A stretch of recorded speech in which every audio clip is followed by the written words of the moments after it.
ป๊าดทุกคนเห็นคอมเมนต์นี่แล้วค่อยขนคิ้งลุกเพิ่นบอกว่า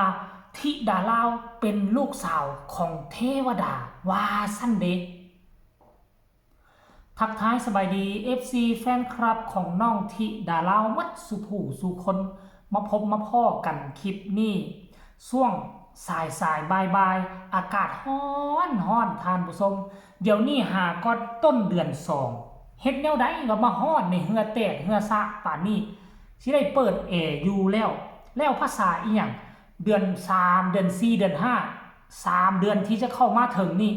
เฮาจะอยู่เฮือนอยู่ซ่านได้หรือบ่ท่านผู้ชมอีตนเฮือนผู้บ่มีแอร์จะอยู่ได้จังใดเนาะเฮ้ยมันคือร้อนไวแท้ดินฟ้าอากาศเปลี่ยนแปลงไปบ่ฮอดเว้นบ่ฮอดยามมันก็เป็นไปแล้วเหมือนกับใจคนยุคนี้เป็นยุค 4G 5G ทุกสิ่งทุกอย่างมันเปลี่ยนไปแบบไววาท่านผู้ชม FC แฟนคลับมาบัดนี้ ขออภัยมาเข้าสู่หัวข้อหลักของพวกเขาเนาะท่านผู้ชมเอ้ยมีโอกาสได้ไปสอดส่องเบิ่งคอมเมนต์ความคิดความเห็นของบรรดา FC แฟนคลับอยู่ใต้วิดีโอของพอภูศรีวิไลที่พอภูเอ่ยถึงน้องธิดาลาวบอกว่ามีโอกาสที่จะโด่งดังแบบแอนอรดีเพราะสองคนนี้มีหลายสิ่งหลายอย่างที่มันคือกันว่าซั่นเด้ก่อนหน้านี้ชั่วโมง2ชั่วโมงเจบ่ลาวก็เฮ็ดคลิปเฮ็ดข่าวเกี่ยวกับเรื่องราวเหล่านี้แล้วก็ได้ให้ความสนอกสนใจจาก FC แฟนคลับมากหน้าหลายตาต่างก็เว้าเป็นเสียงเดียวกันว่าเนี่ยท่านผู้ชมแล้วบัดเนี่ยเจบ่ลาวก็เลยเข้าไปสอดส่องเบิ่งคำคิดคำเห็นของบรรดาพ่อแม่FC แฟนคลับของน้องธิดาลาวข้าเจ้ามีความคิดความเห็นคือแนวใดต่อกับเรื่องนี้เนาะมีคอมเมนต์นึงซึ่งค่อยอ่านแล้วทีแรกค่อยก็ตกใจ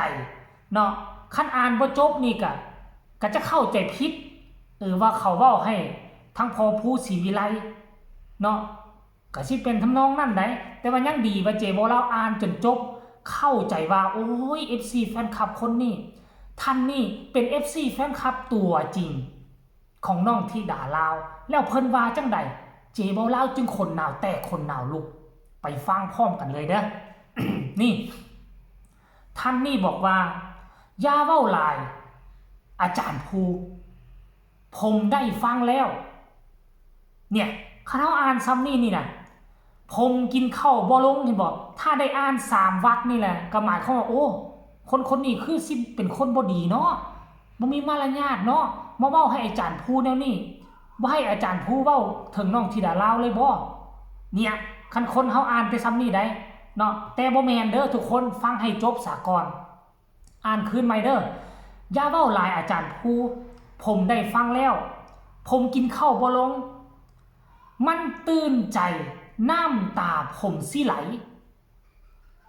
พูดถึงลูกสาวธิดาลาวน้องลูกคือสิเป็นลูกเป็นเทวดาจริงๆครับว่าซั่นเด้บุญบารมีพ่อภูแม่เพิ่งที่ได้ธิดาลาวมาเป็นลูกผมบ่เว้าครับเว้าแล้วน้ำตาผมไหลกับลูกคนนี้จริงๆมันค้นใจมันอย่างนี้มันโดนใจผมจริงๆรักนางวาสเดโอ้โหเนาะ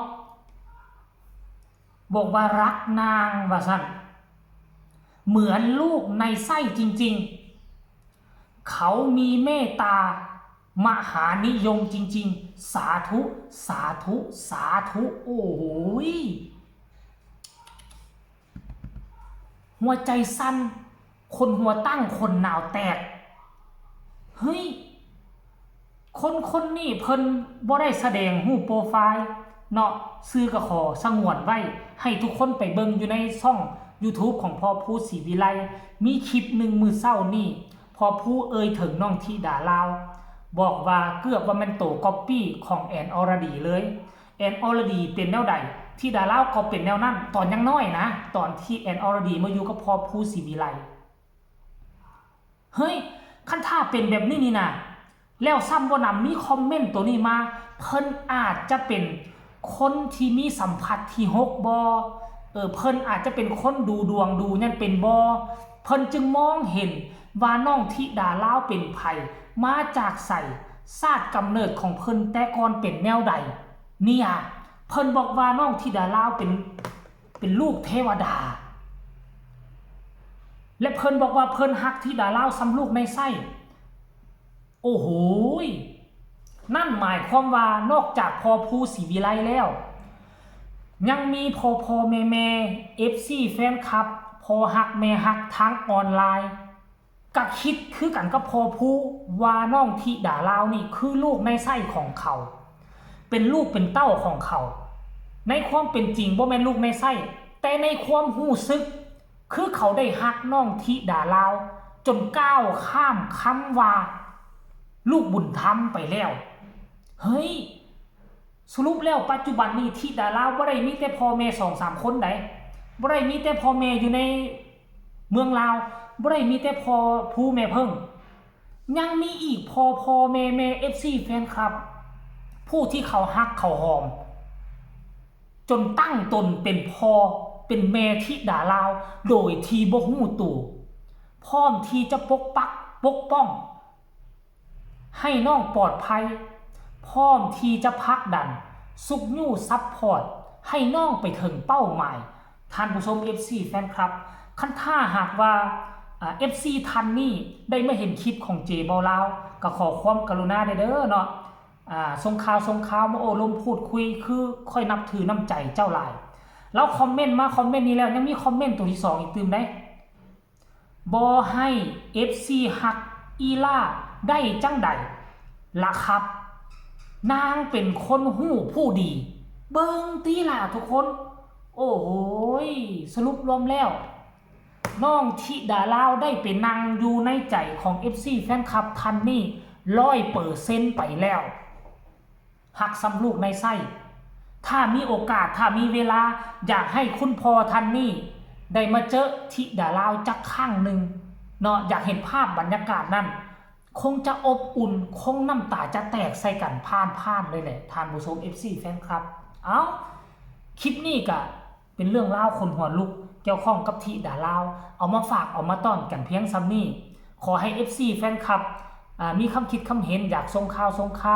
อยากส่งกำลังแห่งใจก็เขียนมาทางใต้คอมเมนต์ที่สำคัญกดไลค์กดแชร์กดติดตามอย่ากดข้ามโฆษณาพอกันใหม่ในคลิปหน้าสบายดี